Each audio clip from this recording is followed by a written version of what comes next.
Pelajaran selanjutnya, ini saya ringkas dari mukadimah. Kemudian aku berusaha agar ke-40 hadis yang kuhimpun ini semuanya merupakan hadis sahih dan sebagian besar berasal dari kitab Sahih Al-Bukhari dan Muslim. Sebagian besar berasal dari kitab Sahih Bukhari dan Muslim. Aku sengaja menyebutkan hadis tersebut tanpa sanadnya agar mudah dihafal dan tersebar luas manfaatnya insyaallah taala. Oke. Lihat ini ya. Imam Nawawi itu pakar hadis. Jadi kalau namanya pakar hadis itu hafal hadis mulai dari beliau dapat, misalnya ya, saya dapat hadis ini dari Habib Anis misalnya, almarhum Habib Anis dapat dari ayahnya Habib Alwi, Habib Alwi dari ayahnya, terus ke atas dari ulama fulan sampai dari Rasulullah SAW. Itu ulama ahli hadis itu kalau hafal 1 juta hadis, hafal beserta sanadnya. Bayangno itu, bayangno sih. Kira-kira itu otaknya seperti apa itu? 1 juta hadis lengkap dengan sanadnya. Sanadnya artinya semua dia dapat dari siapa? An Rasulullah SAW annahu qal. Seperti itu. Tapi Imam Nawawi bukan mau pamer ilmu. Enggak usah pamer ilmu. Dari fulan dari Rasulullah SAW. Buang-buang waktu kata Imam Nawawi kalau tujuannya untuk ngasih manfaat.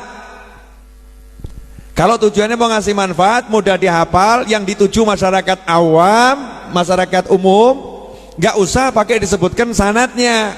Kenapa? Meskipun sanad ini penting, tapi jadi tidak penting kalau urusannya untuk memberi manfaat. Jadi untuk memberi manfaat, prosedur kadang itu dipangkas. Nih, langsung telan.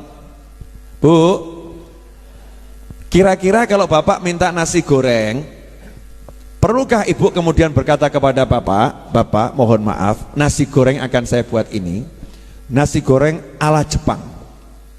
Berasnya adalah beras ini. Kemudian beras ini saya masak dengan air sekian liter. Kemudian airnya saya bla bla bla bla bla. Kemudian suhunya, panasnya sekian. Setelah dimasak sekian lama, maka itu jadi nasinya. Ini nasi khusus dari Jepang. Setelah itu saya ambil wajan. Setelah itu minyak bukan dari nabati, tapi minyak ini dari tetumbuhan. Ini minyak khusus. Dia ada kolesterol, gak ada apa. Setelah itu minyaknya sekian liter, kemudian lomboknya ini bla bla bla bla bla bla bla bla bla. Apa kata bapak? Ojo stres, Bu. Betul. Ojo stres. Ini bukan kursus masak, bukan kursus masak. Ini suami lapar butuh nasi goreng dan gorengan tak emplok, selesai. Betul? Segera kamu goreng, saya tinggal nelen, paham? Nah ini penting ini kenapa saya katakan begini penting. Jadi ulama tuh dari dulu memang nggak mau menjelaskan detail-detail dalil detail-detail tuh nggak dijelaskan ulama ke khalayak rame masyarakat awam. Memang tidak begitu ajaran ulama. Masyarakat itu perlunya dapat manfaat, bukan dalil. Paham? Masyarakat perlunya dapat manfaat, bukan dalil. Anehnya orang zaman sekarang ngajari masyarakat cari dalil sehingga lupa pada urgensinya manfaat. Gara-gara cari dalil kehilangan manfaat, nyalahkan sana, nyalahkan sini, musuhan sana, musuhan sini, nerakakan sana, nerakakan sini, dan surga hanya milikku. Naudzubillah min dzalik. Beda dengan ulama. Dah, walaupun pakar, ahli, sanadnya nggak usah. Sanadnya nggak usah. Biar gampang dihafal. Bayangkan kalau Arba'in Nawawiyah ini kemudian pakai sanadnya semua. Sopo sing pengen hafalno?